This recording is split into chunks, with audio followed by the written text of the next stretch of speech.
This episode is brought to you by Midwest Night Watchers, found everywhere on your favorite podcast platforms.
Uh-oh. Hi, everybody. Sorry about that. Man, everything's all mixed up. Since StreamYard changed their layouts, everything's different. You click on where you think you're supposed to be, and it's not there. So sorry about that. Welcome to Piercing the Veil. Hi, everyone. Good to see I thought I had everyone us both up popping on in. screen. We got a good crowd going already. Welcome in, guys. I see the 4 o'clock in the afternoon for us is working out pretty good. Yeah, we got a Paranormal Pixie. We got Moon at Noon. We got Val. We got Liana. We got Daryl. Got Who else Linda. is in there? Linda. Hi, Linda. Jason H. See Blazer. Yeah, Blazer. How you doing? StreamYard changing stuff worse than Walmart. See Oh, it's Jason. crazy. Yeah, thanks for showing up, guys. This is going to be a really interesting show. Yeah, I'm excited to talk to Barry. We have Barry Littleton back, and we're going to be talking about regression therapy and all the aspects of it. And, Jane's had it, and so she can discuss a little bit about, how she felt or what was going on with her personally. And, we'll just get into it generally. And if you have any questions, make sure to put it in all caps, and we'll try to address it. And we'll ask Barry. And so we'll just go on with that, and thank you all for showing up. And like I said, if you have any questions, make sure you put it in caps for us, and we'll try to address it. So let's bring Barry up. Yes.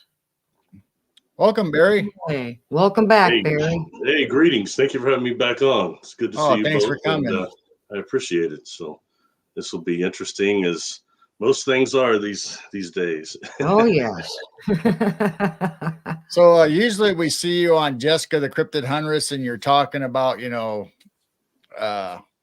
Jessica's remote viewing and, different subjects. And I don't know if everybody knows that you do regressions with people. And do you call it a therapy, or do you use a different term? I just call them regressions and hypnosis. It's I guess more of a counseling than therapy in some ways, but I guess you could call it that too. It's more the healing perspectives of it that I'm really into concerning hypnosis. And it's very interesting, because I think that it is where some things will go more in terms of us exploring what our consciousness really is. And, these things that are like hypnosis and also bilateral processing, EMDR, things like that activate the use the eyes and use actually triggering deeper parts of the consciousness, like theta and deeper than that. It's interesting to see where that stuff is going now, Right. So if you're under hypnosis, which I understand you don't do it that way, but if somebody actually puts you under or has you under a hypnotist, is there a chance that they can sway your outcome or change it anyway compared to how you do it? That's a good question, because I say that because it's I explain sometimes TV and also party hypnosis and also stage hypnosis kind of give hypnosis a bad rap in some ways. Because, when entertainment, somebody, that's got the watch and the crystal, they've got the eyebrow, you're under my power, and it's just battle Right. the will. Yeah. It's battle the wills and stuff like that. When in reality, it's just relaxation, and it's guided relaxation. But when you get somebody real deep, yeah, you could definitely have them do things that are not characteristics. You can trick the conscious mind. But I'm much more into actually using the unlocking of the superconscious, the higher conscious, and the subconscious. And in that way, it's much more therapeutic and healing instead of influencing people. And I want to kind of make this point, and I don't want to offend anybody in the audience, all right? But I want this to be very clear. I am not a QHHT practitioner. That's not the style of hypnosis I've been trained in, that I learned. Never. So nothing against those people that do that. That's fine. It's a whole nother system, but it's not the one that I use. Okay. So I just want people to be aware of that, because I think some things are becoming so mainstream that everything's grouped together, and that's not accurate. So anyway, sorry. So how many different styles or techniques? Because I really don't know. I'm kind of new to this. I've heard about regression and kind of read stuff on it, but really talk to anybody about it that does it. So there are a lot of different techniques or different. Yeah, there's several out there, that all deals with I prefer what's called rapid and instant inductions, which means it takes a very short time. And if it's for therapeutic reasons, I can get there just a little bit longer than that, but it doesn't take long at all. And that, I think, is really what I'm more interested in, rather than the things that are dealing with so much the binaural beats and stuff like that. Oh, that's cool. You know what I mean? There's a lot of different ways to access the conscious mind. So I'm not putting anything down, but there's just certain techniques that I like that are more direct and active than others. So, it's a matter of personal preference. And I think that sometimes the problem might be that since it's really unregulated outside of NHI and places like that, sometimes you might get people that really don't know what they're doing. And Right. I think that's, a little bit dangerous, because the truth is, check it out. It's really much easier to put somebody under hypnosis into like alpha state and a hypogenic state. It's much easier than people think. They're doing it right now with TV all the time. The CGI images and things we're seeing that are catering to what we may not even be desiring. You wake up wanting a burrito or something, man, because you've been seeing all this Taco Bell stuff's been coming through your deal, and these things that they're doing like that to kind of influence people. So that much is not as difficult as people think. But trying to get people to do things against their will, that's taking it to a whole nother level in things. But however, giving just too much suggestion, and I've seen this before, during when somebody's actually undergoing the session, you start giving too many suggestions, it becomes leading. I've seen people give leading, things like let's say, like if I'm working with somebody, I'll need to say, hey, now you're on a ship, now you're on the bridge. What do you? That's leading. Right. Right. That might not be their experience. Yeah, exactly. If it's something you've experienced, that's going to come out. I don't need to influence that. And I think that's something that I'm seeing. And also people not knowing how actually to get somebody really deep into theta, where you're almost delta. You go too much into delta, you go asleep, and you lose the therapeutic factor there too. There's a deep part of theta that's really, really beneficial for therapeutic things. That's why I was hesitant to have a regression with actual hypnosis. And then when you come to, they're telling you what you said.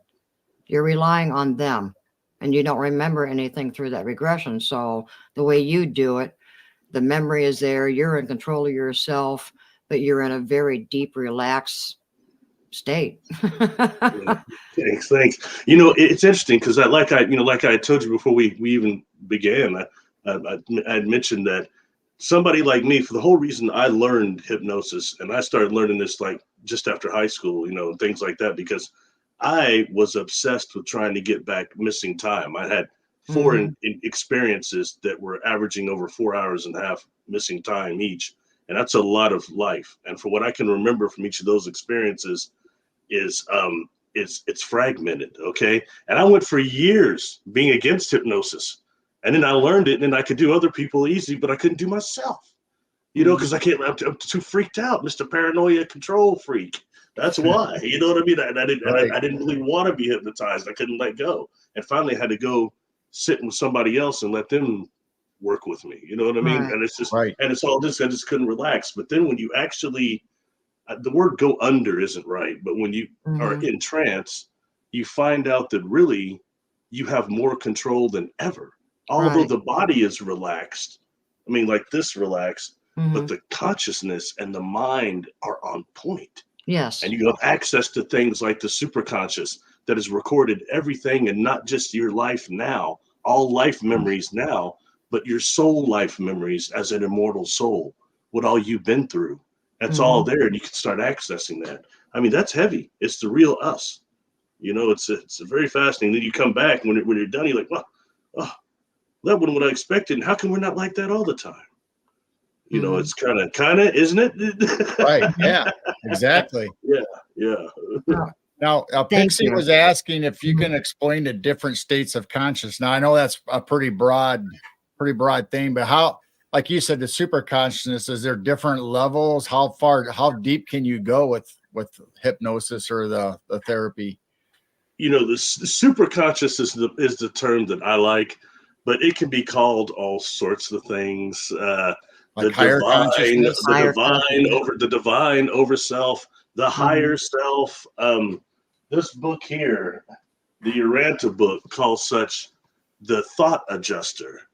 And what that also represents is a part of the creator that we're still in sync with, that we're still joined with at even a conscious level. So that's just the different terms, but I just prefer super conscious. But that comes in when you come to deeper levels, like into theta, which is like the third state. You go alpha, beta, theta, then delta. And alpha is very easy. People fall into alpha all the time, much, much easier than people think. Like, for example, the last workshop I had taken in, it was also 2010, just before my accident. It was, the gentleman was older and he was a master hypnotist, but he had a very interesting mandala on the top over the board that he's going to be working with. And it would catch your eye, your attention, so much to where you would start looking at it optically and become somewhat entranced with it. And then he's talking, saying things, and I was keeping an eye on him. So I know those states. The other people in there didn't.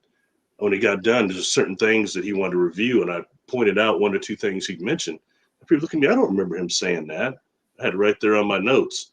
And he started looking, he goes, you're pretty good. I said, I just know what you were doing. He was putting everybody in alpha where they're looking at that mandala and they weren't even taking notes.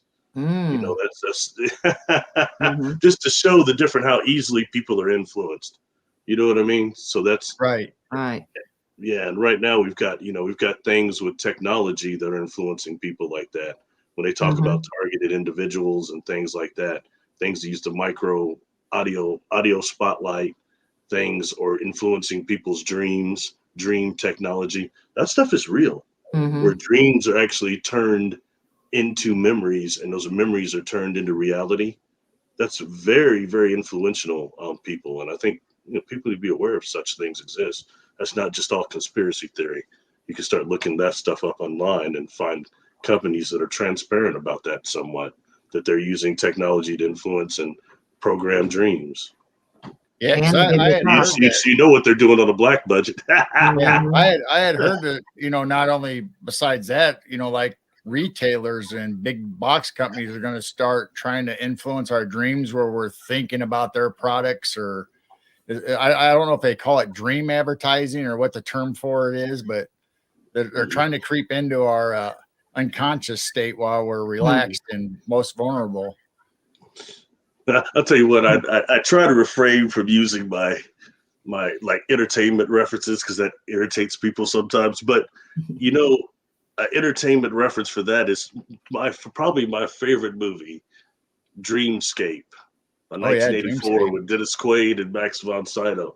When dealing with that, very interesting that movie was. and who Max von Sydow was playing in there, the doctor that was doing the experiments and stuff. Technically, that's what Ingo Swann was really doing before it was revealed he was the person that they were modeling all that stuff on, and the big time powerhouse that he was. But he was doing that kind of work at some institution, checking out other psychics and testing them, with the old designer cards and stuff like that. Right. Yep. Anyway, so about consciousness anyway. That's the super conscious. The subconscious is at a different level. It's not quite as low as the super conscious, or high, I should say. Okay, but yet the subconscious we don't always have access to either. And so much information is stored there. So you have access to that too. And that's when you start getting around the theta level, you start really getting access to that too. So even early theta and late beta. So that's kind of the conscious levels there. And then you've got the conscious mind now. And sometimes I think we could, in more terms of call this awareness and perception. We say consciousness, but really it's these levels of awareness that we have. And sometimes when you're accessing something in theta, like the superconscious, it's like heightened awareness.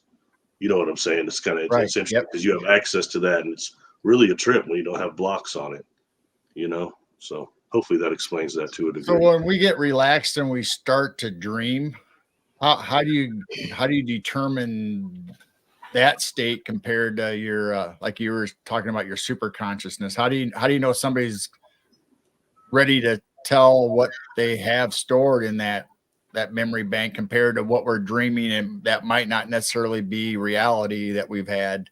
When we sleep, we go into what they call as delta, and delta's real low in terms of brain waves. So I mean that's when you actually, and that is when you have like REM occurs when you're in delta, rapid eye movement. That's when you're in delta. But for hypnosis, for like doing a really good session, if somebody goes into delta, especially too deep, it becomes not as therapeutic, because when they're in normal consciousness, they won't remember everything that happened and what they experienced during the session. That's to me personally not beneficial. So. Right. So you want them to be relaxed and get into that state, but not necessarily the dream state or the REM. Yeah, not quite that deep, because there's a thing that somebody becomes what they call a flopper, means that they're so relaxed that they fall off the chair or the whatever it is, and they flop on the floor. You know what I mean? That's very, very deep. As to a point like that, when you go that deep, you start to lose the therapeutic value at that point.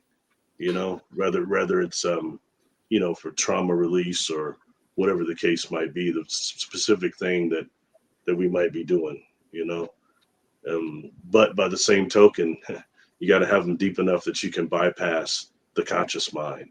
The conscious mind will often try to interfere, especially with something like I do earthbound spirit release. That'll be a problem quickly if you don't have somebody in the right state. But that's a whole other story. So we have built-in filters to try to keep track of that. So you got to get us relaxed enough where we're not trying to control everything that our data that's coming in or going out. Yeah, exactly. Well said. So what kind of regressions do you do? Because I know when I think of regression, I always hear of past lives, trying to figure out what you were before in other lifetimes or dimensions, or however you want to explain it. Is there more than one kind of regression? I do those two past lives. Those are always interesting and fun and can be beneficial in a lot of cases. There's several different types, like for instance, past life informational, which gives you basically just tells you who you are. You get the information, kind of just observe some things about the life and things like that. But that's more just an informational, as opposed to something that might be a trauma release, which you're going deep into the life, and especially the death, how the individual died during that life. And then, how that is so interesting, how that carries over into the bodies in these incarnations. And I mentioned before how our bodies have contained these trapped emotions. There's charts on that. It's not just me talking all weird. There's charts about this, how which body part contains which trauma, okay? Right. And also and stored emotion. So in that way, that's where you get points where you've got not just two entities attached to us there at these points, but also they come from another life. Like, for example, I had a really, really cool client. This has been probably a couple of years ago now, that had come to me because they're suffering from some sort of a pain in their foot that's going up to their neck. And to me, it sounded like, I said, as you see a doctor, it sounds like a sciatica or something. That's way out of my league. And they say, oh, I've been, and they can't find out what's wrong. It's like I'm holding something. So Spirit tells me to do a past life with them. And so I do this, and it's very interesting because there's a certain technique you can use that will just take people back, like to very young memories. They'll tell you what it was like to be in the womb, and then before that. Oh, And, wow. the individual says, that's when it happened. That's when I stopped on that damn bomb in Vietnam, and it hurt for a second, and I was just floating. And I had just got my uniform. I had just joined for only a year, and I got sent away. And my girlfriend was pregnant, and they went to great detail. Wow. To take a little deeper, let it go into more detail. Where are you from? Louisville, Kentucky. A little deeper. What was your name? My name was Charles. They say the name they give was Charles Allen Smith. Okay. And they described all this. And the year they gave me was 1968. Okay, I believe. And very, very specific. So it's from stepping on this bomb is the pain they're having this life now, a trauma. Okay, that stuff incarnates with us. But when this gets done, kind of get release the trauma, and we deal with all that, emerge this person, let them go on their way. I immediately jumped on with that name to the Vietnam Memorial site, and that name came up. And It says right there, everything this individual said was accurate, except they have on their 1966 and body recovered from Vietnam ground mortar. Says that right on there. And then there's, comment on there like from my grandfather. This is my grandfather. I'll say thank you. Because of him, I was born, yada, yada. Never met him. And, it's things like that. We used to tell them, because this client is not a male this time. and they're not very old. They're probably in their early 30s. So it shows you how quickly somebody can incarnate back, kind of like that show Ghost Inside of Me, the child with the children we talked about, they remember being alive.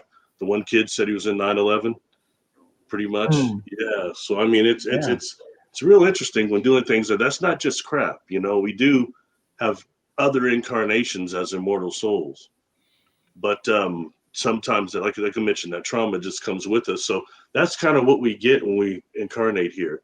Okay, we get not just the trauma that walks around on this planet like a member of the population. Never mind that. You get that, but you also get to come with some maybe several different deaths that you have a little bit of trapped emotion on. Okay, you get some of that come with you. You get ancestral stuff that'll come with you. Okay, generations back that's been jumping bloodlines, your ancestral line, that comes with some of this. It's like, man, geez, great.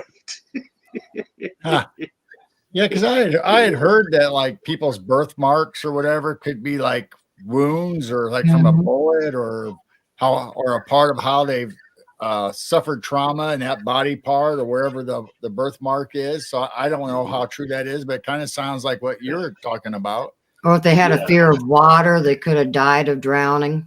That's like a popular one right now. You've got a number of individuals, especially in kind of the new age type community, UFO community, a number of individuals that have a fear of water and said that they remember being in Atlantis. Or somewhere similar. But I think you had so many cataclysms on this planet that, I mean, take your pick, especially when it comes how the ice age ended, I think is extreme floods there too. So, take your pick. But when we talk about our soul family and, you could be either male or female when you come back. Has there been any alien or off-planet regression in I've people? caught that several times. There's always a trip, because when someone starts describing the life before this one, you would think normally it's one here on Earth, but it isn't always. They're described being somewhere else, a completely different form. And I've come across that several times, and it's fascinating that the type of information that comes from that life, some ways that some existence will be described. You know what I mean? That's very different to our own. And it's always super interesting. So I always ask a bunch of questions. When someone's there and they're living it, you might as well find out everything that you can. So what's the earliest past life that you've came across? Is it, like the Roman times or before that even, or? Gee, I've come across a bunch of them, man. Some of them go way far back. Some just sticks out, man. One is this individual started describing being who I think is termed now historically the Oracle of Delphi. Individual that was on that thing that would do those readings, and it was some sort of deal. And I was wondered if there was some drug influence going on, like maybe some mushrooms and stuff like that. That was very much described. You know what I'm saying? Like some sort of influence that was helping everybody see some visions up in there. But it was just very interesting, because this is trauma they were holding from that life, actually, in this one. So, being in that position, doing that, and with that ability too. And some things like the ability followed them into this life, and this line, ancestral line, incarnated on now. So they have some abilities, and they're trying to deal with that, with all the stuff that happens here, Wow. Trauma wise. Now, Jason was asking, is there a possibility of shared past lives, like a soul fragments into multiple people? Can multiple people have the same kind of shared experience? I haven't experienced that. I wouldn't say it couldn't happen though. I don't know, but I've not personally experienced that. None of the data that I has really supports that. And even more interesting, it seems to also show that our soul incarnations are somewhat linear to a degree, at least perceptually, cognitively. So it seems, you know what I mean? So, I can't say that's an absolute either, but that's just what I've encountered quite a bit. So at this point, it's so much unknown territory overall. I kind of got to go with the data a little bit, and the more of them that I always do, I get more and learn more things. Like, for example, certain things that I know people definitely taken a not liking to me, because I started emphasizing that whole soul trap thing, and I had believed in some of that too. The soul traps and the false traps and all that stuff, because such and such was talking about it, or this Basis 18 was talking about it. So, it must be like real, and perhaps that's been experienced by some, but, quite a few of these regressions have yet to encounter it. So it's not the norm. No. And it's giving people bad advice to a degree. So I would think like twins would kind of maybe experience that. Maybe they were entangled quantum or something, in past lives, or they say our soul family reincarnates with us all the time. So we're like, I might be me this time, or I might have been my mother or my father in another lifetime, or it's kind of weird thinking about that stuff. I've had some twins that will come through sometimes, and a twin that will inform the person that, hey, I was with you and I didn't make it. You know what I mean? Rather, at what point it may have been even as an embryo or something, they didn't make it. I said, but I've always been with you, and then they'll appear as a person in the person's mind's eye, and they'll have some sort of exchange. But let's talk about that. All right. Okay. So when it comes to the past life regressions, all right, like let's say the one we go back that is like a life between lives is what this one is called. Okay. And it's a deal where, like I mentioned, you take people where they're much younger. Okay. And then they go to what it's like to be in the womb, and describe, can you move and things like that. They'll tell you, and then where were you before that? Or like, person tells me, hey, I'm in here, it's all right, but my parents are arguing sometimes, and I have a sibling, I think, that doesn't really want me to be born. So I'm going to leave, and then I'll come back when the arguing's done. So I ask, where you go when you leave? Right. And they'll tell you, you know what I mean? But there's this place, like even before they go, the person goes to like the death in the last life. And before being born in this one, there's this place they go to, or also after this regret, towards the end of this also, they'll go to this place. And what happens is the guide just comes. I don't have to say, hey, Gerald, hey, Jane, you seen your guide yet? And the guide just comes. And it could be a multiple different types of forms. But they'll take the soul somewhere to the place I call the place of translation and reconfiguration. All right. And it can be like a office, a library, a nature spot. There might be a ledger they'll see. If it's a nature spot, there may be water there, and they'll see images start coming. And it's life choices and the intent behind them. All right. And they go through this, and it's like kind of going through this with the life with the guide. And then they kind of incorporate that into the soul matrix and then start dealing before reincarnating. There's, that's one of these steps before. And it's very interesting because when all that's done, they'll start commenting in this area, this place of translation and reconfiguration, other souls being there. And I've gotten different numbers, sometimes 16, 9, 8, 7, just all sorts of different numbers. But these are always souls that they say we have agreements. And they've incarnated, they can even, if you take them through different lives, you can, especially starting with this one, you can isolate who some of these souls are in these lives. Okay, like this life right now, some people that they know, that are close to you, and then, but there's other lives too. And, I've heard terms used, soul contract before. And, I never got that from clients. And I had one person use that term, and I said, it's a contract that's forced. They're like, oh no, it's not forced. I said, well, most clients use agreement. I said, is it an agreement? Oh yes, it's an agreement. We don't have to do it. There's a whole lot of option. There's a free will, the option to do many things. And not one time, and I ask, okay, so before they reincarnate, hey, are you forced to reincarnate, or are you being forced to reincarnate? Is the light making you do it? And the person may be like this, they look like I'm just an idiot. No, is your guide making you do it? No, it's my choice. Wow. So that, it says a lot. It says a lot about what we are as immortal souls and as free will beings. Mm-hmm. We're not as limited as we think. And as what is portrayed either. And once you get outside of the body and you go through that shock of death, and then don't do things like what these fools are saying, go to the darkness, what? Don't go to light because that's a trap, things like that. Be very careful because that's where the information is. I can say that from my own near-death experience.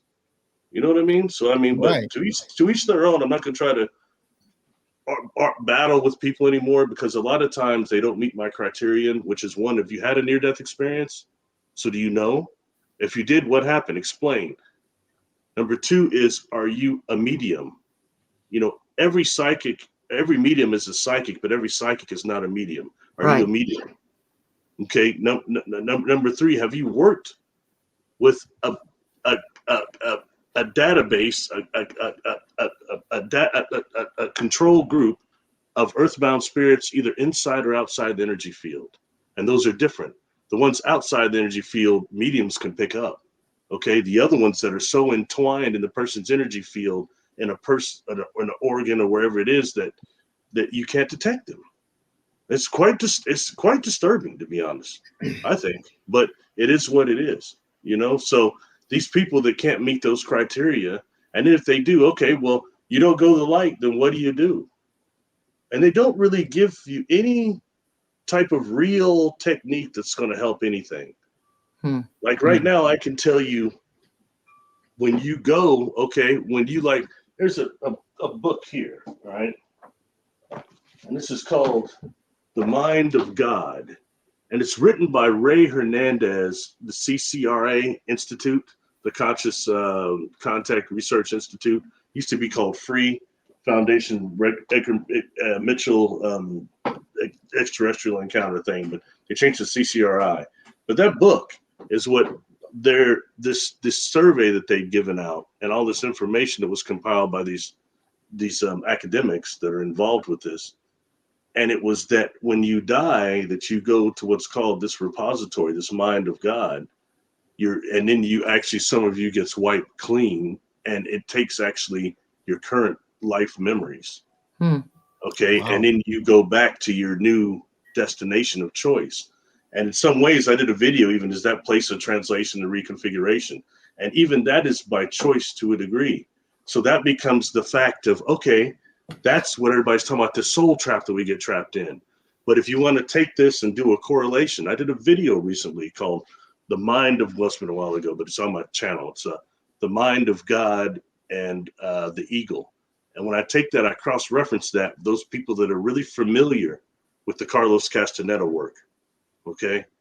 And what he was taught by his Toltec teacher, Don Juan Mattis.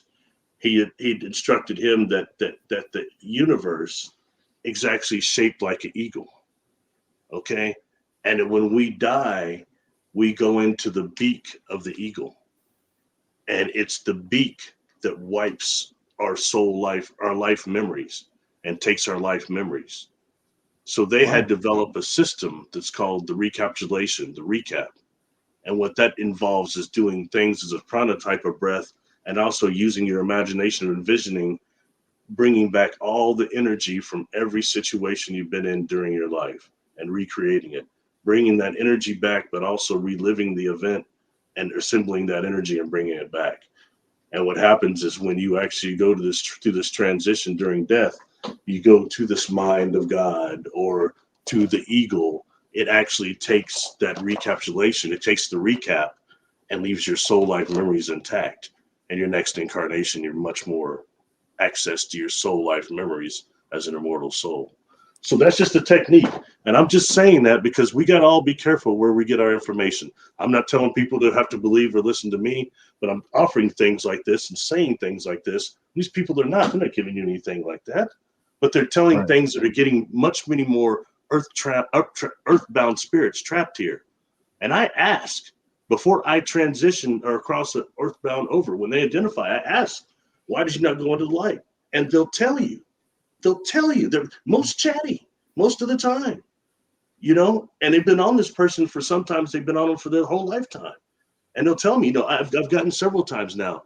I didn't know what it was. I was scared, or I've hurt people and I thought maybe it was hell and I was going to go in there and burn, or I was being cheated. I was young. All these different things. It's much simpler with our free will to stay here than we think and get trapped here. We do have this free will that we do have abilities to do that, or somebody says, I couldn't leave my loved one, I had to make sure they're going to be all right and things, but then they become earthbound, they become trapped. And they always describe, data wise of it being very, very dark. They all say that it's dark, and then they start joining with people because people have light on them. You know what I mean? Or they live through, and it's so weird because the ones I'm talking about that are inside the energy field so deep they can't be detected by mediums, how they express themselves is as negative behavior patterns in the person they're possessing, more or less. Okay, so it's like things like, so if you got one on you that was an alcoholic, what's he telling me? I jumped the person because I helped them. They're kind of weird socially. I was helping have a drink. And more drink, but boy, they could really put them away. And they start telling me stuff like this. But when I get them to get so drunk that they black out, I feel the most alive. Oh, wow. We have to listen to stuff like that. Mm-hmm. So it's and that's, like I said, this is just the earthbound level. I'm not even talking about the demonic. You know what I mean? That's going even deeper and worse. Sometimes their own negative selves and identities, but that's a whole nother thing. But right now I'm just talking about earthbound. And I'll tell you, I swear to you, I'm not just making this up. Most everybody's got them attached to them, okay? And they're more earthbounds down here, maybe than the living population. It's real close, I promise you. I wonder if there's when you reincarnate and you say there's like an agreement, is there a choice between coming back as somebody who has done evil or somebody who is good and doing a good life? I mean, do you have that choice? I mean, that would be it. That'd be weird to think that, okay, I could choose a bad life or a good life. I got myself into trouble on Facebook probably a couple months ago, and I had posted something, and I said, what do you do if when you go into the higher realms, you go into the light, and then you see other souls there that are greeting you? What if some of them are individuals that shouldn't be there, in your opinion, that you know were just horrible people in life, and you think shouldn't be there? They might have been murderers or whatever the case might be, just horrible people. Why are they there? So does that mean, and I was stupid enough to ask, does that mean the light is a trick, or does it mean we don't understand enough about consciousness? Oh boy, that triggered a bunch of people. Shouldn't have did that one. Major mistake. Well, I mean, we all make mistakes anyway. But the truth is, that some things you don't understand, and I don't know at what point is it redemption comes against our personal demons, and what point that begins and ends, and how much when we go through the death process, what we would call a panoramic life review. I kind of experienced that, where your life flashes in front of your face. You know what I mean? But then you start feeling all the decisions and things that you did throughout your life, the way you affected people. And I'm pretty spiritual. I even try to lead my life by quote unquote the golden rule. When I come home from after school special, that G.I. Joe stuff, they're talking about the golden rule, or what I wasn't trying to live by that, Brave Star, whatever the hell it was. Anyway, but that, even with that, and trying to do unto others and all that as I want to be done, and think I was a loving person. When I come back from my own near-death experience, people are asking me, what happened? What'd you see? That's not as important as I can tell you this. Even quote unquote being spiritual and trying to live that way, I still underestimated the impact that our relationships have on each other, and how that's really what we carry with us to the other side. I could say that much definitely. Wow. So, if you're somebody, so when you read things like the Tibetan Book of the Dead, aka the Bardo Thodol, okay, it talks about how you go through the negative that you put out, and how that is enough that actually, if you're somebody who's put so much of that out, hurt so many people, that's enough to scare you back into an incarnation here, or to one that's in a lower vibration. Now, I don't know about you, but I certainly wouldn't want to incarnate even one vibration lower than this one.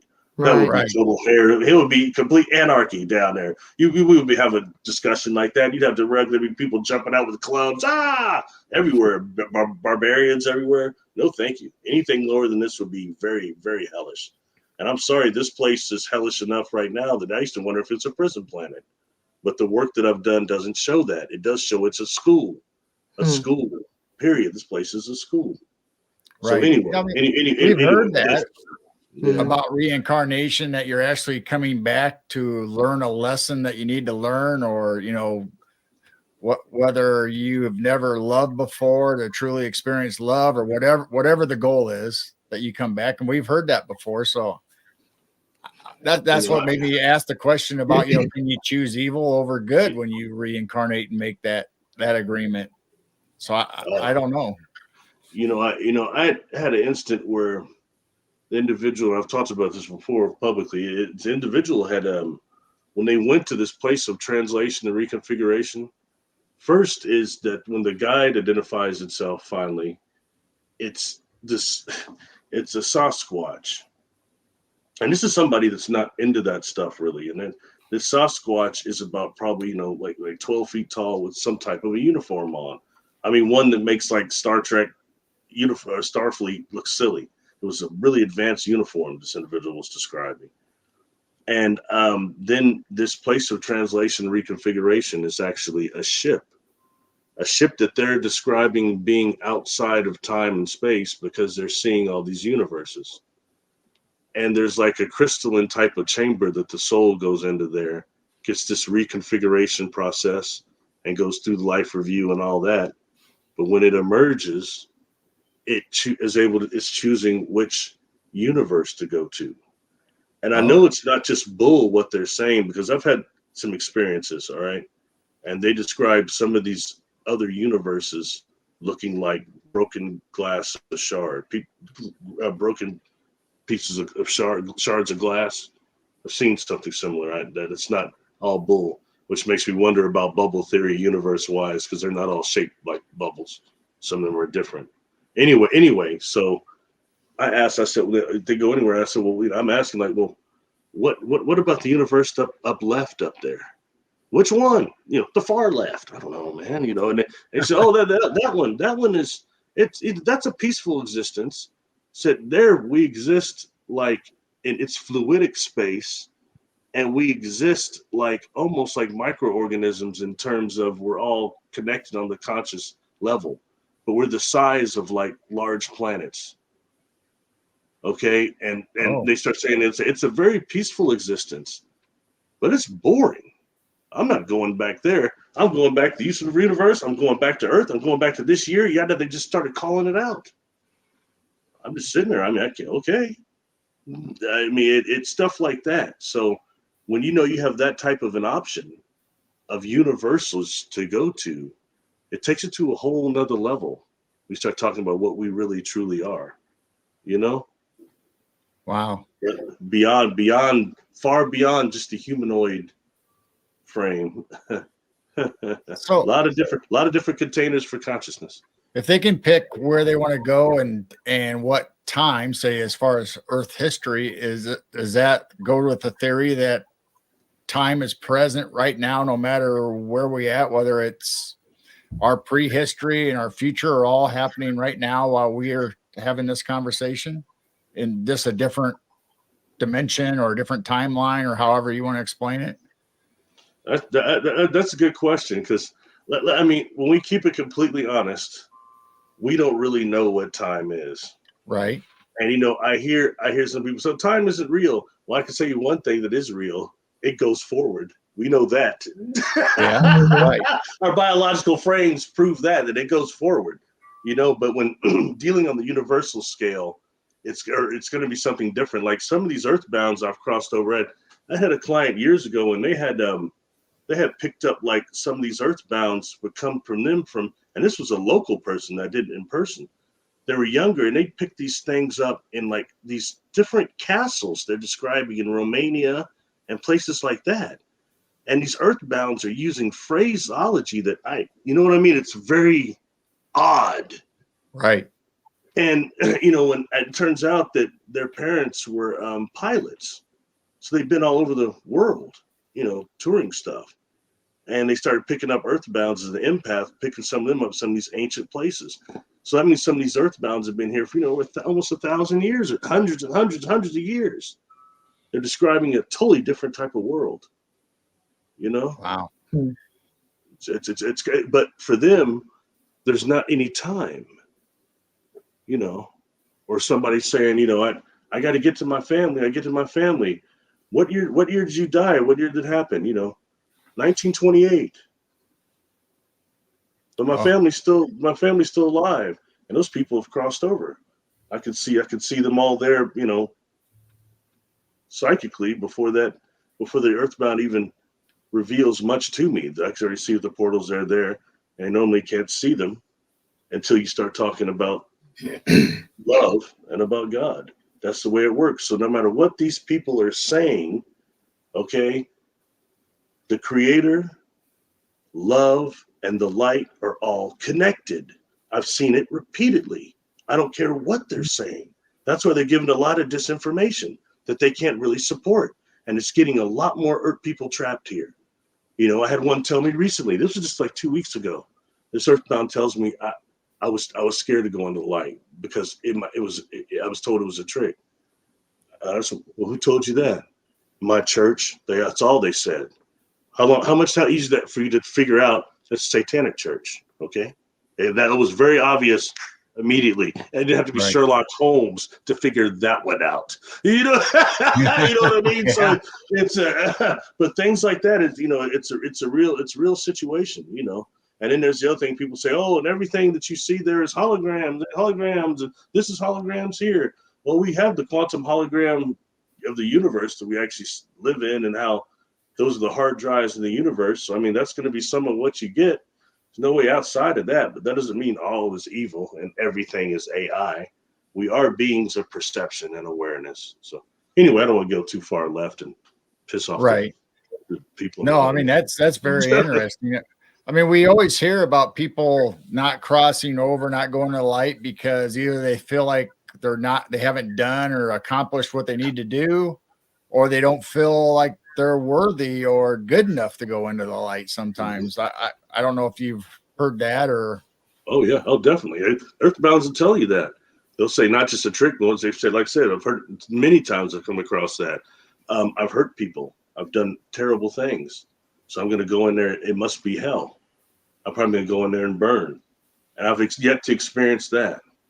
That actually it's never that. And something does happen in the light is the individuals start having the ability to come back from there to here and interact with loved ones and try to influence and help, but they don't stay here.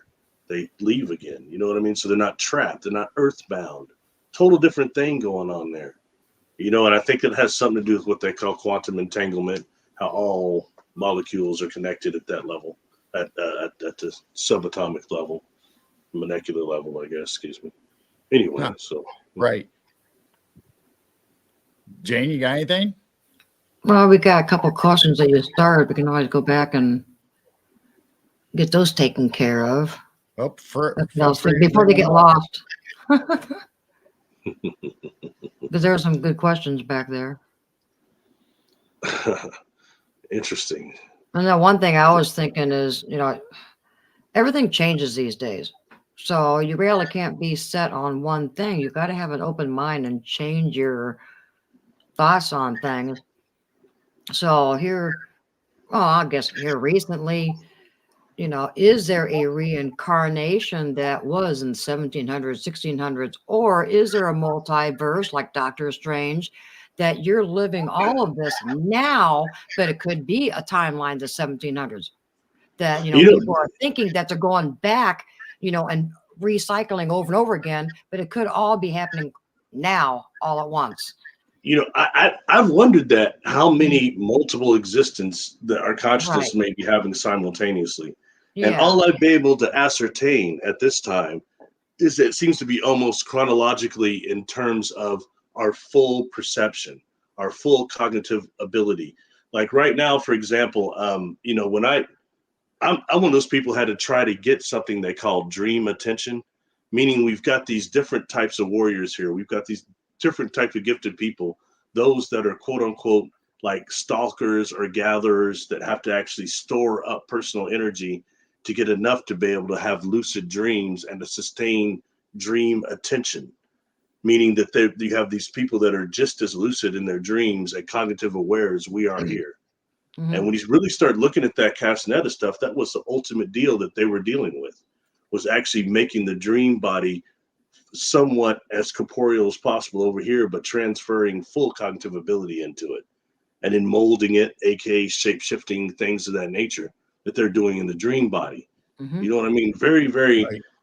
Yeah. It's very, very interesting when dealing with that, so. That's where I was kind of getting at with, my vivid dreams. You wake up and you're like remembering it's not really a past life. You might have been hopping over to that other consciousness of you, and being a part of that person going through that life, and then you wake up and you're back over here and it's not really remembering past lives. You're kind of hopping around in your dream state, if that makes any sense. Yeah. Here's the other problem. When you start going through those gates of dreaming and all those things of dream attention, the final thing is you actually realize that you're basically in an electron impulse of the brain surrounded by phantasmagorical images. And once you melt that away and your pure perception, it becomes this question: how many energy generating beings are within your field of awareness? Mm-hmm. Those are the ones that come in our dreams. They hide in our dreams. They use the phantasmagorical images. You've got two different classifications of them, as sometimes they were called allies, but you've got ones that show up as these odd objects. They're insequential in your dream that almost will jar you that something's wrong. You're dreaming to a degree, you know. Those are oftentimes these inorganic beings. Are generating their own energy. Okay, then you've got the others that are more hostile.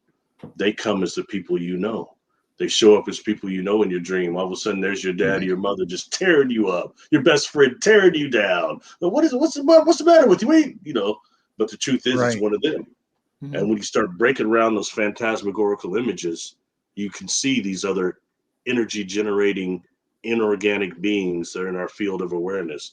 The stuff that we filter out all the time in this awareness. So much of our energy is anchored in keeping this material thing and just paying our bills and doing this third dimensional thing, that very little is left for dream attention unless you're a natural one, you know, and things like that, which I'm sure you got a bunch in your audience and that are lucid dreamers to that degree. And they're more lucky than those of us that have to live a certain way to store enough free energy to get enough personal power to start having that in the, you know, in the other realm. So Wow. you know.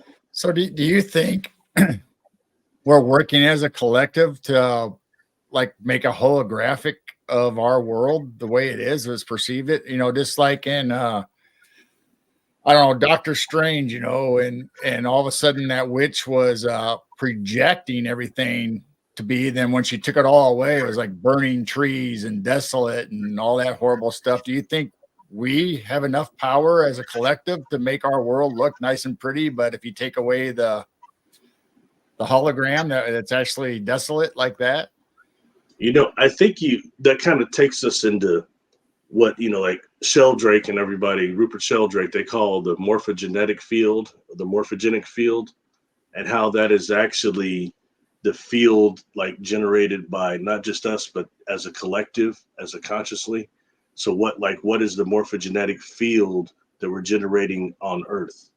But also on the soul level, it shows also a certain type of agreement that we have to keep things, I think, as solid and as third dimensional reality as it is. Because we are beings of perception, no matter how we want to look at that. We're beings of awareness and beings of perception.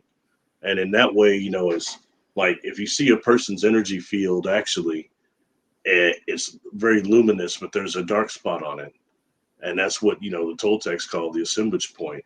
And that's where actually it hovers about midways on a person's outer shell. Okay. But that's actually where the light of the universe goes through that hole. And that is where we assemble the perception. We assemble the world that we perceive. And when we dream, that spot moves a little bit. And when it moves, we start perceptually perceiving other worlds, you know? And that's where, you know, that's what, so, you know, you've got cultures and people on this planet that are able to move that assemblage point, and they can do all sorts of things, especially to us who are stuck here consciously in this third dimension. And you get around some of these other beings, some of these quote unquote ETs, interdimensionals, you know, and I've mentioned before how some of them have this ability to almost create what feels like what the gurus had called Shakti Pat, which is where they would actually touch the apprentice and all the chakras start turning and they have a Kundalini release, and it's supposed to be like an instant enlightenment. It's called Shakti Pat. But you get around some of these non-humans. I mean, keeping it 100, you know, when you're really somebody that's had experience in the presence of a non-human, okay, and you get in their biofield, it can be elating to some degree. Just like being on some of these ships, it can kind of hype you up. You get almost like a high almost, you know? And then to the point, it's really weird because some of these beings, then when you're not in their presence anymore or on board the ship, it's the further you get from the event horizon, things start getting fragmented. You know what I mean? And you're like, well, I was just, he was just somewhere. Where was I again? It just starts fading.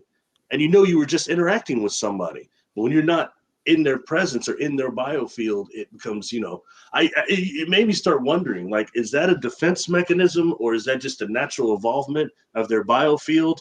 And it made me I started tripping out when I caught one of the newer Doctor Who episodes. One of them, they had those creatures on there called the Silence. And the Silence are kind of like that. If you weren't interacting with them, you couldn't remember them. That's not that. Somebody knows something. That's a real thing that some of these, I want to call them ETs, but some of them might be interdimensionals. I don't know. It gets all wrapped up, but I know some of them have that effect that can make you feel like that. And you can see, like, if we really were a more primitive civilization, some of them start walking around, you just getting in their biofield, people start getting blissed out. And of course they start calling them gods and stuff like that when they are not, but it's just, it's very interesting. Just things for us to keep our perception open, but you get around one of them, they're emitting so much of a biofield that it pushes your assemblage point. And then you've got these others, like the ones I've been around, that can project through your optical nerves a different environment. They don't even need technology to give you virtual reality. They can do it consciously.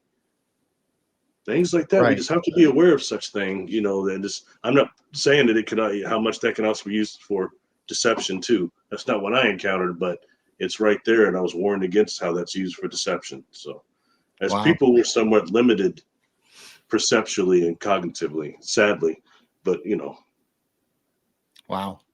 Yeah, that's weird to think about. I mean, I was thinking of Wanda, in the movie where she projected that wholesome family and image and everything, but when you take it away, all the orchards are gone and burning trees and stuff, and it just made me wonder. There's a lot of disclosure in movies, so I just kind of wonder if maybe that was kind of a reality, possibly. What movie was that again? I'm sorry.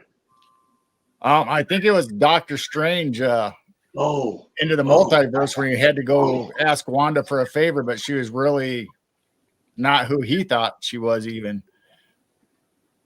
Yeah. Yeah, I forgot about that, actually. Yeah. When people go under stress, where they rip off a door because their baby's inside a car, they just had an accident. Is that kind of the same way where we access that point and can manipulate our... Well, we're talking cut a little bit. You said a car. I'm sorry. I was saying, is that kind of the same aspect of if somebody gets in a crash and a mother sees her baby in a car and she wants to rescue it, she rips the door off or lifts up the car? Is that where we're consciously changing our reality, where normally she wouldn't be like that? I mean, they try to say it's adrenaline, but I'm just wondering if maybe she's able to will that and have those superpowers because of what we've been talking about. I think so. I think it's a matter of will, definitely. And for fun, if you remember the original Incredible Hulk with Lou Ferrigno and Bill Bixby, he got in that car accident, the very beginning of that, and he was tripped out because he couldn't lift the car and get his wife out. And he started finding out that the people that were actually able to do that, when he investigated it, it started happening on solar cycles that were like high gamma radiation. And that's why he dosed himself.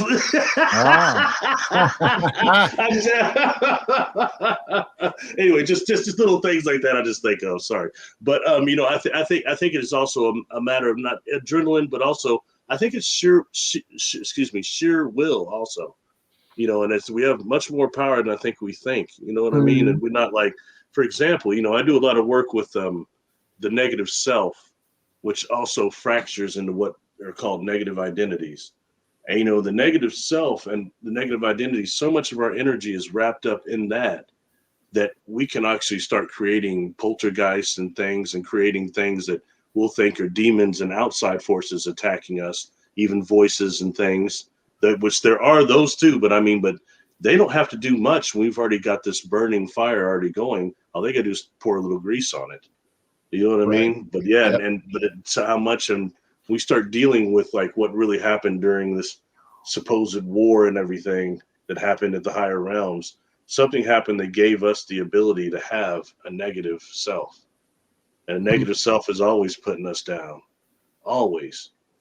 Yeah. And then you get those negative identities, they form during trauma and the decisions we make during trauma. And there is enough trauma down here you get a dose every day if you need it. Yeah.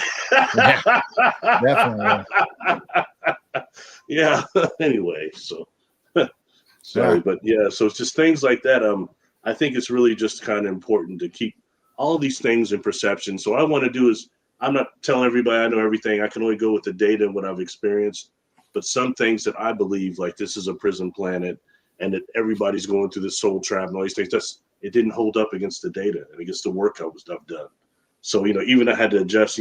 There's a wise old saying, is that an intelligent person adjusts their opinions and their views to fit the facts. A fool and an MF adjusts the facts to fit their opinions.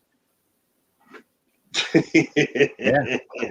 I mean, we don't know. So there's this, I don't know, obviously. So I just put it out there as speculation, or this pops in my head. So it's like, there's so many rabbit holes or theories you can go down to try to figure it out. Not everything seems perfect, but once in a while you get a little clue here and there that might fit the scenario. And everyone has their own opinions and thoughts and beliefs. I just saw a question. I looked over there and saw a question. Yeah, I want to point out. It's from Tennessee. Yes. Kentucky Bigfoot. Just a minute ago. Oh my gosh! I actually saw something on time. That's a good question. It says, do you feel that? This is something I don't always say a lot, but it's very interesting because I'm not a religious person. Okay, I have no religion, but I do believe in the Creator and in the love frequency, and I've had some real crazy experiences. Okay, especially when I was a kid. And I'm sorry, when that stuff starts happening to me and you get one of these beings, especially, it's not even just holographic, they're like physically you're dealing with this. I always ask telepathically, who are you? What do you want? What's going on? And I always got the same answer on all these experiences.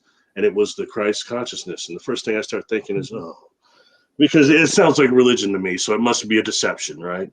And I start getting hit before I can fully form that in my mind. That no, this is a frequency, a vibration of the Creator, a love frequency that you all can access. That's above any person, any religion, human deal. It's a frequency. It's a vibration that you can access. And right. I was given the feeling in some of these encounters that there might even be a frequency higher than that. I don't know what it is, what it's called, but I can say that. So, and I can say during that, when dealing with that in all these experiences I've had, I've not had any of this negative stuff happen to me, this SSP stuff. And I'm not putting down anybody's experiences. I know that stuff happens, all right? But these horrible encounters people have had. And you've got a whole lot of people like me that have had positive encounters. Okay, and we look at work like comes from CCRI and free. Okay, you've got the pie chart that they did, which was thousands experiencers all across the world. The pie chart shows that negative encounters, the negative encounters part of that pie chart is like that. Mm-hmm. I mean, it's not what you would think you would see. The positive is overwhelmingly positive, some neutral, but very little negative. Would you stop your encounters? Very few saying yes. Man, that's not what you expect to see. Now, when you look at what all the media says, all they emphasize is negative encounters, right?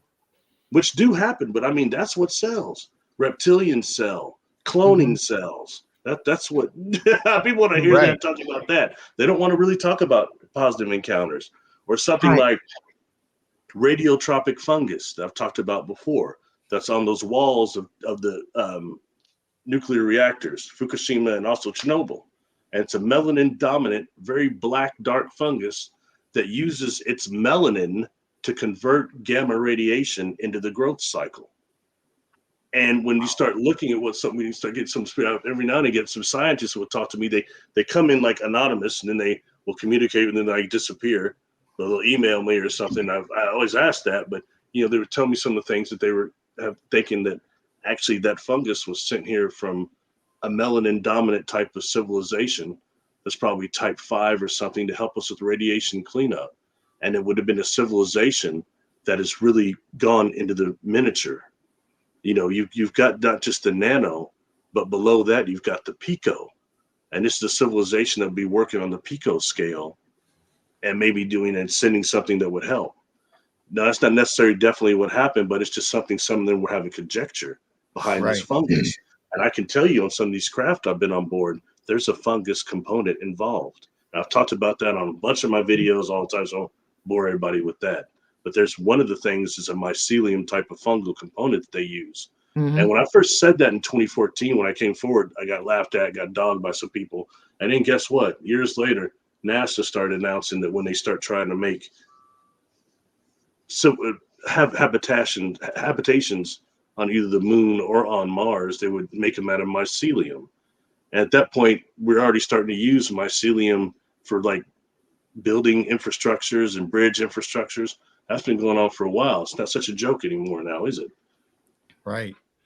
Yeah. I mean, we always talk about dimensionals and, other dimensions and timelines and stuff, but we hardly ever talk about subatomic.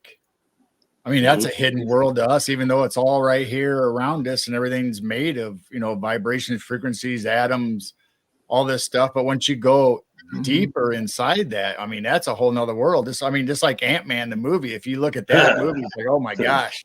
Yeah.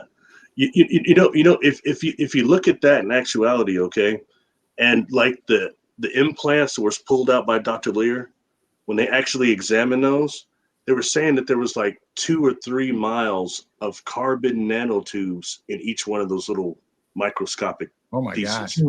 Yeah, I mean, does that not just blow the mind? And that means we're dealing with a civilization that are operating at least on the nano or controlling it. And if you go smaller than that, down to the pico, then think about a civilization like that would create one of these quote unquote Dyson spheres around their solar system, like a Death Star looking thing around their solar system.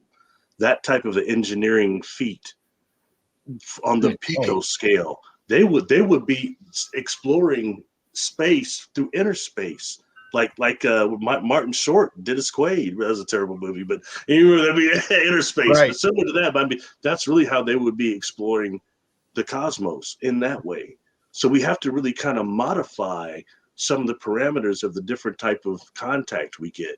Some people are having these contact and it's happening in the dream form, in the dream body, because it doesn't conform to the same physical parameters of this body. So if it is a microscopic world, you may be on there walking on board a spaceship that's got, like the Enterprise, bunch of life forms on there. But the truth is, you're on the beyond microscopic. Right. Exactly. It's really food for thought for the mind because we don't understand consciousness and creation that much, Right. I mean, if you go down to the subatomic world, I mean, there could be a common denominator that could be like a super highway to go anywhere, anything you want to be. When I was at that, I was invited to speak several times at this SETI ranch a few years ago. And the last time I was there, the final time, 2019, and it was, it's amazing. I've been there 3 times for all that time. And the guy that owns it never showed me these very expensive infrared glasses he had and binoculars. And, and I've worked with some other now and had met some people at conferences that had others. They're all really cool, but this guy's was really expensive. Okay. So I started like zooming in and using the binocular part, and I started watching these what looked like stars going to other stars constellation wise. And you look out far enough, it looked like we're almost looking at galaxy wise, possibly. Who knows? But it was really a trip. To the point I started tripping out. People started laughing. I said, "You are laughing. Have you not looked at this or seen this? And let alone, can you explain it?" I mean, and so I did some work with Professor Rudy Shield that took some interest in some of my contact experiences. And he started calling me on a weekly basis for about over a couple of months. We talked a lot. And he's not an experiencer or a contactee, but he's a scientist, astrophysicist. And I asked him, I said, "What the hell was I seeing, man?" I know they weren't what they call fast radio bursts. It wasn't that. And he asked, "What do you think it is?" And I said, "I think it looked to me like would be Dyson spheres going from one constellation or one galaxy to another." And he said, "Now, what were they?" And you know what he said? He said, "Barry, I think they were probably exactly what you think they were." Wow. That's not the answer I expected to hear from somebody of his caliber and level. You know what I mean? I thought you'd have some way to just to dismiss everything like Neil Tyson DeGrassi does. I'm sure he could dismiss it now. Yeah. You know, that sounds familiar to what we experienced. Jane's videotaped all this activity going into the Big Dipper. Mm-hmm. You know, Yeah. and they look like UFOs or bunch of lights going every which direction, in, out, all over. Right. They're not going all the way across necessarily. the sky. They're appearing, powering up and disappearing. Like they're coming out of like they're jumping out of a vortex into one and coming back out or something like that. So we don't know if they're actually ships. They could be energy light vessels. So Or could that be what you're talking about? Right. I mean, I don't know what it is. Some of them are kind of like that. I mean, and it would be, I mean, to say some of them constellations, it was the least I could see, because I was really trying to get my visual acuity. They definitely weren't things in our atmosphere, even necessarily. These were way out, where you could see like things way up past there. the Pleiades and things like that. So now that I have you two on it, so let's talk about your skyfish. Oh yeah. Yeah. I'll tell you what, I want to talk about that. Yeah.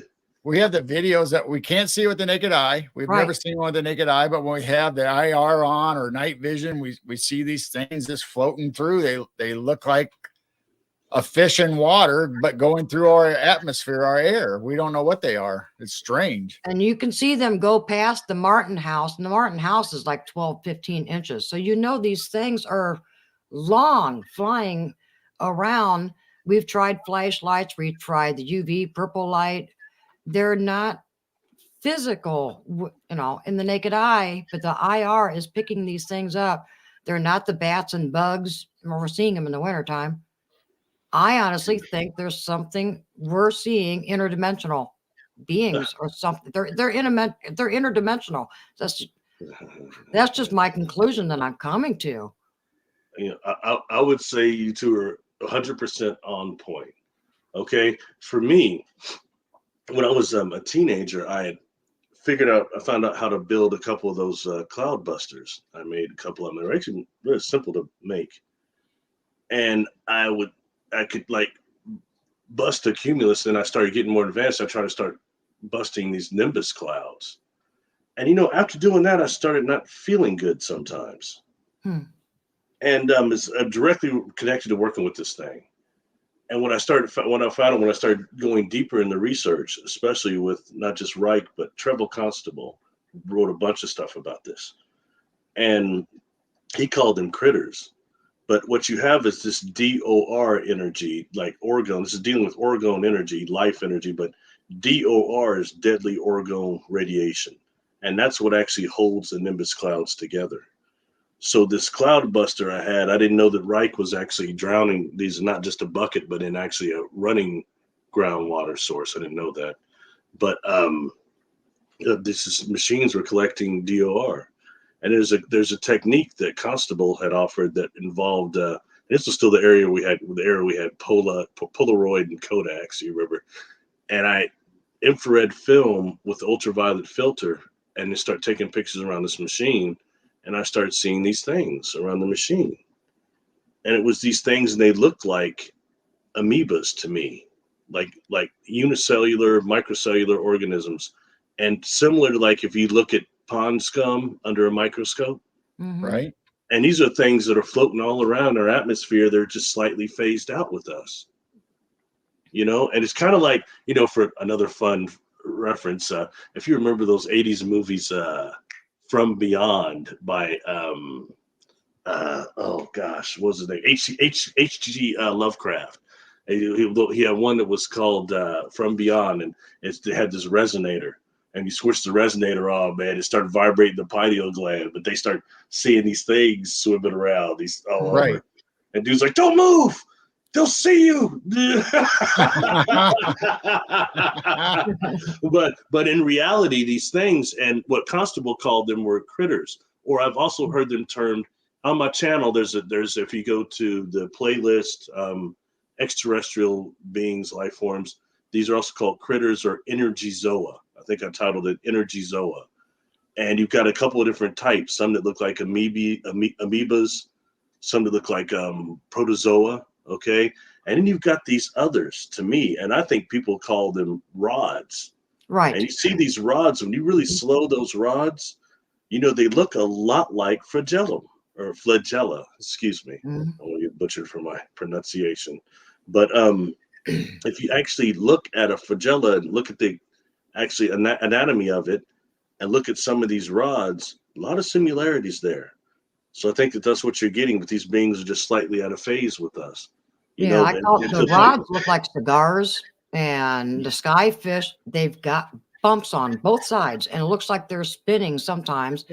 Mhm. They're not bad. Sometimes they are kind of a little shorter, but the skyfish I'm calling that has the bumps on it, and they look like they're 12, 15 inches long. And then the rods, they're not, our cameras are not the speed shutter. It's not making a bug look like a cigar. So you can tell the bugs are round, and then there's the cigar shaped ones that's what I call rods. Yeah. You know, Because we did a live broadcast on our Night Owl Lounge, In the winter. and it was snowing out. It was like, I don't know, what was it, 18 degrees out. So Yeah, I I was like, bundled up and went out there to interact with these things to see if they'd come to me, or I put my hands out to see if they'd come up and, investigate me. yeah. And I had a flashlight. I was looking around. There was obviously in the middle of winter, 18 degrees. There's no bugs flying around, no dust, no nothing. And So, on the video, one just came and just flew right by my head. I mean, just zipped right by me from came all the way out from the field right by me. And it's like it was on camera. We captured it on video, but I couldn't physically see it. So that just kind of proves that they're not bugs, because we do not have bugs when it's under 30 degrees, 18 degrees, 0 degrees. These things are something else in the wintertime that we're catching. You know, based on my experience with the Cloudbuster, a lot of people asked me when I did a video over this, saying, do you think there were archons? Truth is, I don't know, but I can't say this. They were feeding on that DOR, and they're attracted to that DOR. But they seem to be more like microcellular organisms to me. But that doesn't mean anything. I don't know what they're at on the conscious level. You know what I mean? So I can't say. But I know that some of them feed on that DOR. And I think if you have some of that emitting or negative intentions of things, they'll be there feeding.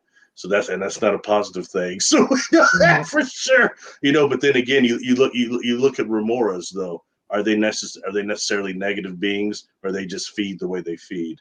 You know what I mean? Hanging on those sharks like they do. So these are all all things as food for thought. I don't have all the answers, but it's real interesting. I don't know. We're very interested in it. We don't have any answers, or we're just guessing, speculating what they could be, what they are. We don't know. Same with the Big Dipper. I don't know if it's a portal that's opening up for 6-7 weeks every single year, exactly this time. Why is it an hour only that this is happening? I don't know if they're actually metal ships, or are they soul light beings coming in? But I just know that the vast sky that we can see, that small little area of just the Big Dipper, is the only area that this is happening. All we gotta do is say, why? What is that? Ursa Major or Ursa Minor? I think it's one of those. Ursa Major, the Big Dipper, yeah. But we don't know if it's happening in other constellations. It could be on every constellation. We just got a great view of the Big Dipper. We can start turning our cameras towards other constellations, see if we can catch the same kind of I haven't seen anything. them. I haven't seen anything in other parts of the sky. So I have tried going elsewhere. It's like this one spot in the sky every single year. The active spot for you. That's interesting. Mm-hmm. Yeah, like I couldn't tell you, like when I was seeing that out there, it's so different because you're so far away from civilization. It's so dark out there. You realize, wow, there's not much space between the stars. Not what do you think when you're even doing outside of a normal city normally? But yeah, to me, I think that those are actually something similar to Dyson spheres or something. But also, you've got Trevor Constable. There's 2 books. Biological UFOs was one killer one, and another one was Sky Creatures. Those are all dealing with UFO or living sky beings that are actually of the organic type, which I've always taken a very big interest in, because the ships I've been on board are not just organic, but they're to a degree, but they're also very sentient. Very sentient. I mean, So that's what rods and skyfish could be. I mean, it could be just an individual entity, or it could be a way of transportation for many, many things. I don't know. I thought the transportation thing, because if orbs can be a transportation thing, are these things like city buses? Holding all kinds of little, I mean, that's what I I have was no thinking. idea. Like, okay, if orbs transportation, are these things transportation? the orb thing, that gets really interesting because that takes us into kind of that whole thing I've talked about a lot, especially like on Jessica's show, Never Shows, the quantum hologram, what that really is. And I've mentioned it before that you have actually the black holes are the hard drives of the universe. And what they're actually called by Rudy Shields and others is MACOs, magnetically eternally collapsing objects. And what happens is when you have actually a black hole and you put something goes through it, okay, there's actually a perfect copy made on the surface. Like this pin goes through, there's a perfect copy made on the surface. All right, and that's called the quantum hologram.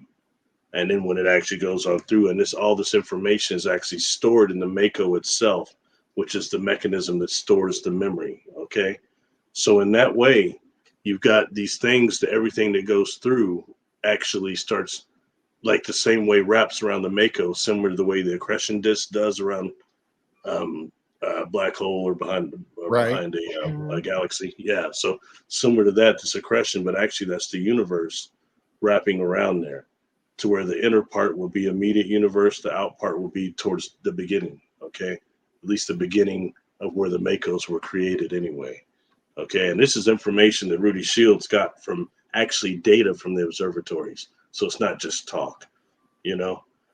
Anyway, so when dealing with this Mako and this quantum hologram, how it wraps around, as I said, I just described to you what the Akashic records are. And you hear that all the time. And come on, the first time I heard it, it was Edgar Casey, like back in the 80s. He was talking about the Edgar Akashic records, records of space and time. But it kind of stays minimal to that. I hear a lot of people saying they work with the Akashic records now, big claims. I don't doubt that at all. But what are they? They can't really seem to tell you. There has to be a source. It's these Makos. It's these Makos. It's the black holes. And when you start dealing with the fact that we've got not just massive, gigantic, massive black holes that are the hard drives in the universe, we've got the miniature ones too, including the ones that are attached to our own molecules of our bodies. So it takes us into a whole nother thing when dealing with the Mako and how they actually work. They work through what they're calling now conscious waves. And the conscious waves occur in two ways, spherical and helical.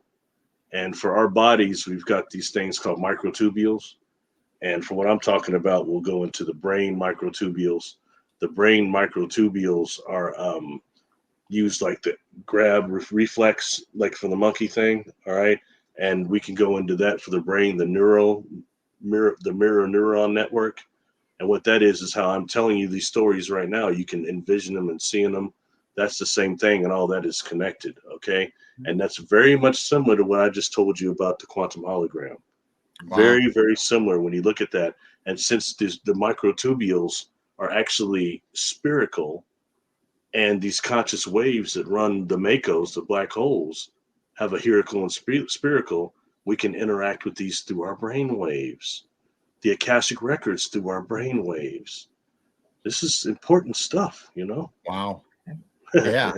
Wow. So if you have a civilization that's quote unquote like what's his name, Grassi and Michikako and them say that's type 4, type 5 civilization that's not just they're using actually not just the fabric of space, but the fabric of the Mako itself as their prime power source, they may no longer exist in conscious time like we're in material time and like we're associated with, may no longer exist in the universe, but they do still exist in that Mako within the quantum hologram, and they can still give us experiences through our brain waves. It's important to know that stuff. That's why some things we may have, we're so entrenched with negative encounters, which do happen. Like I said, I'm not putting that down, I'm not discrediting anybody, but that's not all that happens. It's not the majority. We're so saturated and brain entrained with negative encounters that you may be having some of these higher beings communicating with you through your brainwaves, through the Makos, and you wouldn't know because we've warped it into being grays and reptilians and clones and all this stuff in a negative experience. We're that strong too. So it's just things to be aware of. We have to advance and expand our parameters of contact, period. We have to, if we're going to become a type 1 civilization and go to that next level. Wow. Anyway, Right. sorry. That's cool. Yeah, I mean, they even talk about, you know, like you said, like Tesla somehow got a hold of the Akashic records. That's why he was so beyond us as far as thinking and his technology. Well, you know, maybe he had a molecular connection to what you were just talking about. Well, I don't know. I had asked because, if that case, these Makos, the ones that we're not accessing ourselves, but we're dealing with like these genetic black holes, I'd ask Rudy Shields. I say, that's but that's the speed of thought, which is almost instantaneous. How quick do you think the speed of thought is? And he had mentioned some type of experiment. I can't tell you what it is. It was some proton electron, but it proved that something that he said that the speed of thought was around 100,000 times the speed of light. Wow. So that means getting to one of these would be close to instantaneously if we don't have the ability to access, the natural ones that occur. We've got these natural Makos, these natural portals that occur on this planet that they're trying to weaponize. I'd heard scientists talking about that in Reddit. Some MIT people and other people were talking about they're trying to weaponize these portals through sound and other things to the point of where I gave it to our friend Jessica Jones as a blind target. I want to know what she saw. And, she started coming back with all this data about the sun and these holes on the sun and these portals that concern the sun. And, that shows that you've got civilizations not just using suns as transport systems, but also you've got some that are trying to use them to weaponize them, or somebody here is anyway. I did other things. There's certain things we had at our disposal right now, and we've got on social media. One is the Soho website. The Soho website, the satellite that takes a picture of the sun like every 2 minutes. That thing's been in operation for a long time. And if you go to the Soho website, you can actually get on there and go into their archives and look at these pictures that are taken around the sun for every 2 minutes for decades now. Wow. But they've also got these nanospectrums. You can look at this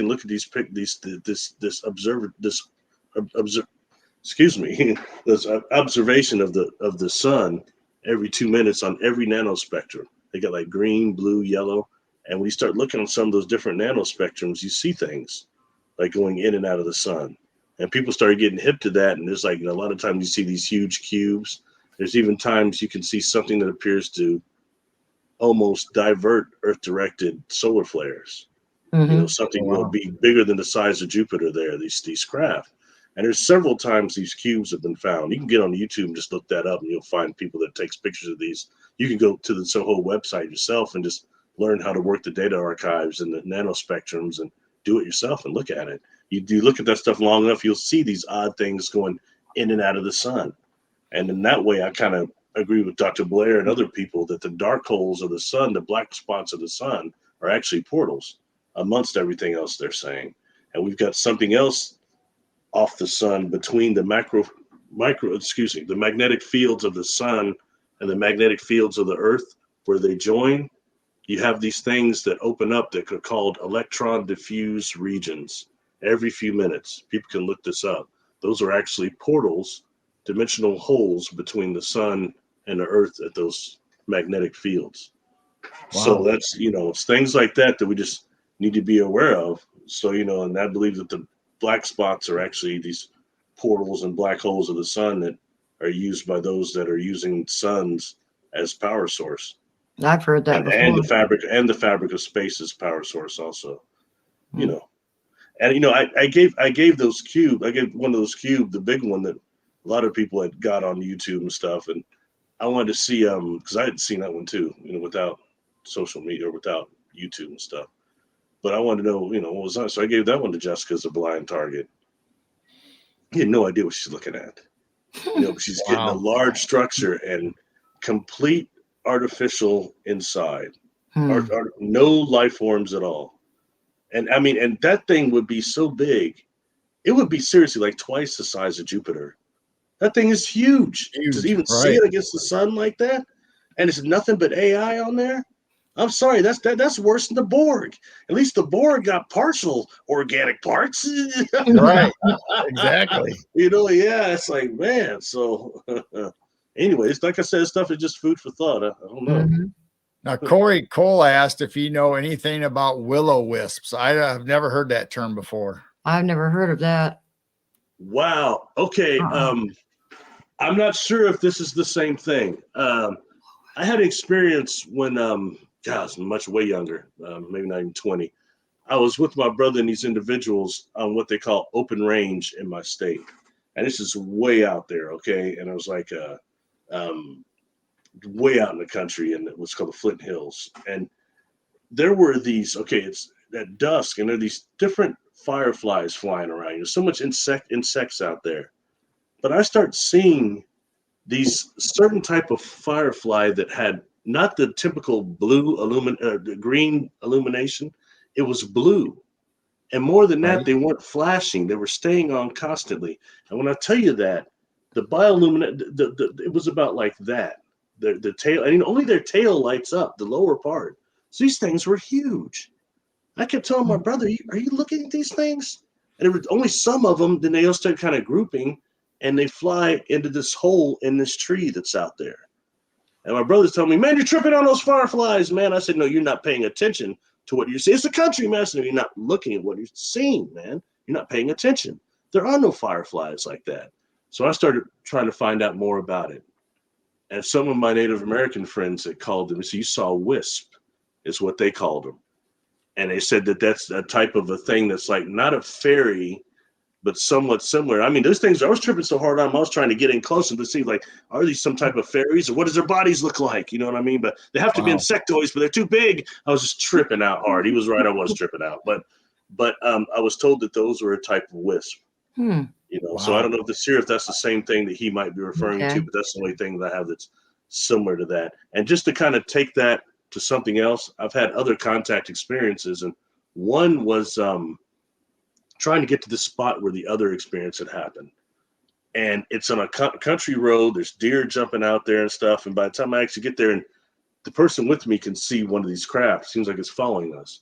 But then we get there to the spot and park, it's gone. There is no UFO, but there's so many fireflies going off in these trees. The females don't fly as much. They tend to crawl. They crawl up into the trees.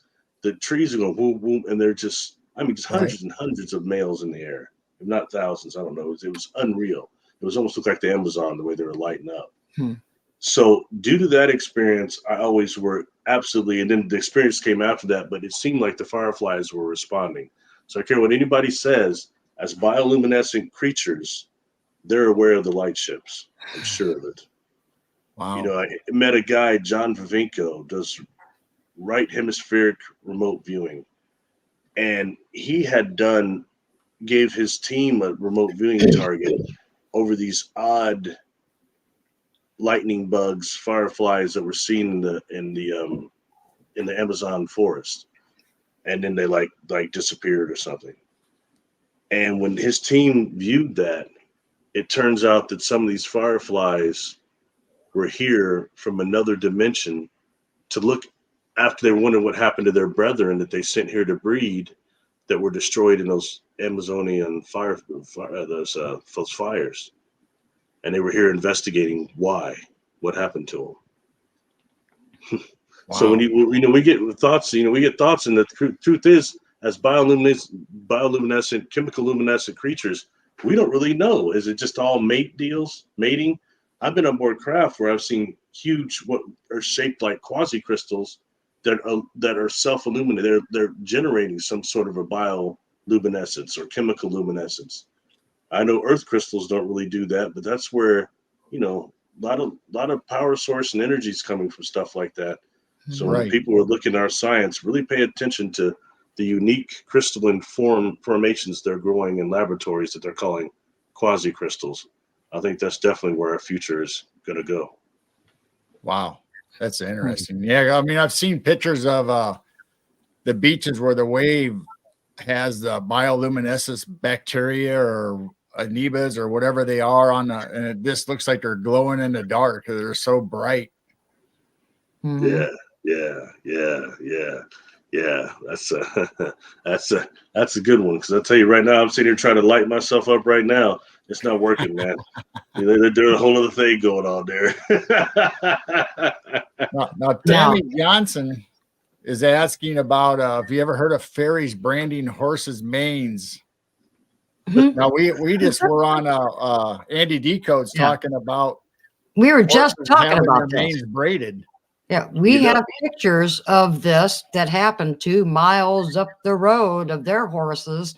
We were just showing these pictures and talking about it on Andy Decode show the other day. Okay, about 2000, probably 17, I put up a video about witch knots, as they're called. Fairy knots, And, witches knots, yeah. and what I had heard that actually it was male Sasquatch, juvenile Sasquatch, that have been denied sexual activity by the head person or whatever, and they go take their sexual frustrations out on horses, and that they're braiding their hair while they do it or before they do it, and that's what this is a result of. These witch knots is what I've seen them term. I call them squatch notches. Yeah. And I made a video about that, and I mentioned it on somebody's show. Oh my goodness. Do you know the attacks I got over that? People got mad. There are forest brothers. They would never do that. I said, the truth is, you don't really know that much about them. You don't know what they would do, really. And I had gave somebody that I had this really cool interactions with, Tom Powell. And I had given him a call last time I had talked to him, and I asked him, or he had called me actually, last time I ever talked to him. And I asked him about that. I said, what about the witch knots? And he said, oh, I've heard that a lot. He said that his daughter was an equestrian, and that they had something like that happen on their property, these witch knots, and the horses were acting strange. Mm-hmm. And he asked her, you ever think it might be Sasquatch related? She, no, Dad, I don't. Or something. But anyway, so right. I heard that before, in that way. And I took so much heat for that. I just left it alone. Yeah. But I definitely heard that several times. And the folklore is the fairies and the witches come in the middle of the night and they borrow your horses and they're using them, they're riding off. So that's the main folklore and they're using them as manes. So, I mean, if you want to really look at your common sense, are there real witches around using our horses and fairies? Sasquatch sounds a little more common sense. That we heard about the juveniles messing around with the horses and braiding their manes. So I don't know. Yeah, and it's very interesting. And and a lot of times those horses are showing some type of a trauma. Mm-hmm. And I have had a client that I've actually met at a couple of the conferences, and they own a lot of horses, and they're out on somewhere that's quite remote. And they've had a lot of interesting things happen with their horses and what they think is a Sasquatch out there. Can't say that the Sasquatch juveniles are raping their horses, but there's some sort of interaction going on, and I think that where you had 2 different types that were there, I think you had maybe, and I've heard about it, some of these habitation places, that the more patty type are getting pushed out by these ones that are more like gugui types. Okay. That I believe are some type of an experiment. And I think an attempt to probably discredit those that are not the most aggressive, and those guguis are always really reported to be more like monsters. Every time I've heard them described, it's much more monster cannibal type of thing, as opposed to these type 1s, the other types of Sasquatch. I know the type 2, the chimpanzee looking ones, they say are really territorial, and they seem to also be devoid of any spirituality like the others. But it's interesting. We start looking at these different types. I imagine there's probably a dozen more we haven't heard about, different types, just like they're human varieties, Right. Well, Tammy's one that asked a question. She says, my horses are definitely not spooked. I think it's an act of kindness. Or maybe it is an affection. Maybe they're just inquisitive about the horses. I don't know. My question, does she think it's Sasquatch? What does she think it is that's doing it? Right. Yeah, because I've talked to horse owners and they just say, oh, that just happens. They're rubbing up against the fence or the gate. And I'm thinking, there's braids, there's dreadlocks, there's two going down into one, and then dreadlocked and tied into a knot. That's can't be from rubbing up against a fence. Something is actually doing it. But she says she lives in the city, but I mean, I know they do track in the city also. I don't know. Very interesting. It's just kind of funny that we were just talking about that just a few days ago on another show. Yeah, we just showed pictures and everything of them. It's nice to see people talking about it instead of throwing stones. I got stoned, man.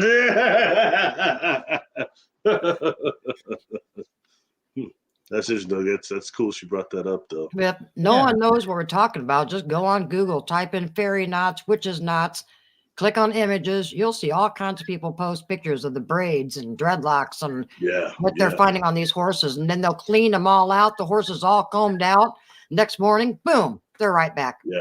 See, my friend that sent me those pictures, friend client, and these were really beautiful braids on her horse they were making. And somebody had said, he said, I want you to know these are not wind ties. I know what wind ties are. These aren't wind ties. Yeah. Right. And she felt similar to Mrs. Tammy in there, that she thought that it was positive too, that these weren't really sexual assaults or anything, but it was some sort of interaction they had with the horses, and the horses weren't traumatized. They didn't seem traumatized until this other one, these Gugwe type ones started coming around. It kind of seems like then that, like maybe something changed. You know what I mean? But right. That's wow. Well, I think this is a good time to stop, unless you have anything that you want to mention before we head out. Barry, do you have any final thoughts? If anybody wants to watch services, I do regressions. I do several things, hypnosis. I also do readings. You can email me at barrylittleton13@gmail.com. I just got that email straightened out, so I get back with people really quick now. And my YouTube is Barry Littleton on YouTube. If you check it out, please go to the playlist, subscribe, look at the playlist, and hit that bell and everything, because there's a lot of stuff will show up on there that won't come up if you just hit video and stuff. So, and speaking from us, Jane's had a regression session with you, and she's very positive and had an awesome experience with it. So we can attest to Barry, and please get a hold of him if that's something you're interested in. Yeah, and just remember, it's not hypnosis that you're out of control, and then Barry's telling you, oh, you said this. No, it's so relaxed that what comes to your mind is what you are seeing. Don't doubt what you're first thinking, and you just go with your relaxation. And it was actually easy for me because I've already was doing the breath work and the meditation and the chakra work. And so it didn't take you long before I was just relaxed. Yes. But you did really good. You did really good. And it's a matter of just, and it's a trip because it's really, you're telling yourself what you know and what you've recorded. Right. You know what I mean? And that is total control. Like I always call it the totality of ourself. That's what it kind of feels like to me, And I want to add that you record it and you can go back and watch it, because there was things like, whoa, I don't remember saying that. And I shocked myself. And so, you get a recording and you can rewatch it. And so you know what you went through. So I do recommend a regression through Barry. Oh, thank you, Jane. I really appreciate that. Thank you. Well, don't go away, Barry. We're just going to say bye to everybody in chat, and then we'll end this. And thank you, everybody, for coming in and asking questions. I'm sorry if I didn't get to everybody's questions. I tried. We got I wanted to concentrate on what Barry was saying so we could be interactive in the show. And we just appreciate you all showing up. We had a good crowd tonight. It was fantastic. Real or this good crowd. afternoon, I guess I should say. That's cool. Thanks for the chicken lips, Brian. That's a private joke that's been going around our community. Well, we have chickens on our farm, and it's a whole thing that came from the Night Owl Lounge. Yeah, chicken lips. All right, everybody. We'll Thank just you, end it here. everyone. Thank you for coming. Reach out to Barry if you have any questions or want to use his Yeah. services. Very friendly, very easy to do, and it's a fantastic thing to go and have done. So we appreciate you all for being here, and we'll see you all next time. So love and peace, everybody, And keep your vibrations high. and keep looking up. Take care, everybody. Thanks.